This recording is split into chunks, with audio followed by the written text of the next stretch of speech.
talk about how to win an argument. And when I say win an argument, I don't really mean an argument. I mean more like me and my girlfriend are having a conversation. Yeah. And I want to get to a good resolution. What are the things I should definitely not do? Calling out little points that any kind of incorrect information, we wait until the end. We save it. If I'm in an argument with someone and they're calling me out for doing something I clearly didn't do, I'll wait. I want to wait. Why? Because they get diffused. Now, we want them to get that out first.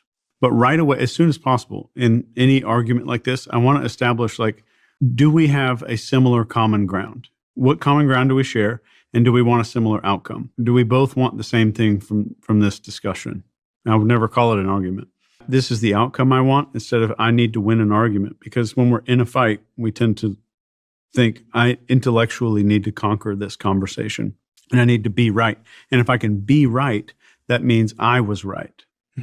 Not winning an argument doesn't mean you were right before or right after. What is the ideal outcome for both of us? We both want this same thing, and the ideal outcome for you is this. The ideal outcome for me is this. And I think there's some middle ground here. Mm-hmm.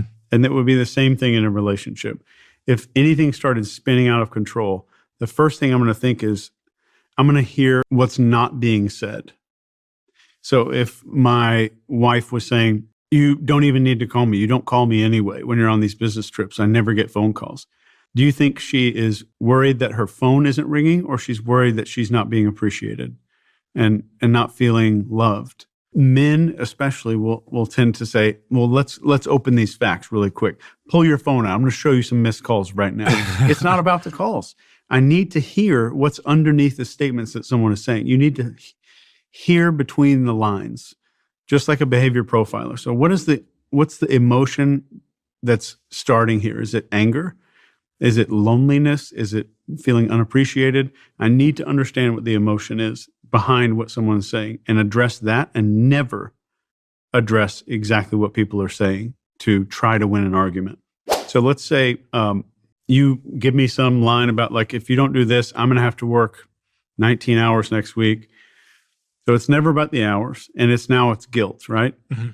I could say, Stephen, maybe you didn't mean to, but it sounded like you wanted me to feel guilty about me working next week. And I know that you're a good person. I don't think you meant it that way. So I will absolutely call out any fear, obligation, or guilt. But I'll call it out in a way that says, maybe you didn't mean this, but it sounded like this is what you were saying right here. And I always want to use that word where it's non-confrontational, and I want to give them an out. What is the hidden feeling or fear that's behind what they're saying? They're scared of something. They're scared of losing a deal. They're scared of losing money. They're scared of looking a certain way. They're scared of what the people in the room are going to think.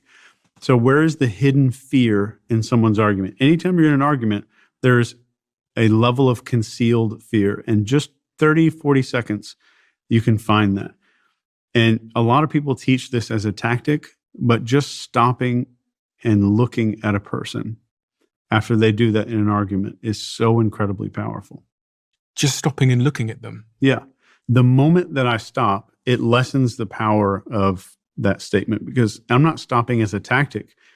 I'm choosing to stop because I want to process what you were saying. And that helps people to do that, because it feels less awkward, as if I'm doing a tactic, I'm doing that thing, but I'm just pausing because I'm going to actually reflect on what you just said. And I'm going to use that time for just a minute. I might look away. As soon as you're done talking, I might say, and I might just take a moment and say, Stephen, maybe I heard this wrong, and go right into that. So that long pause is so effective in conversation, especially when it's meaningful and it's not a tactic.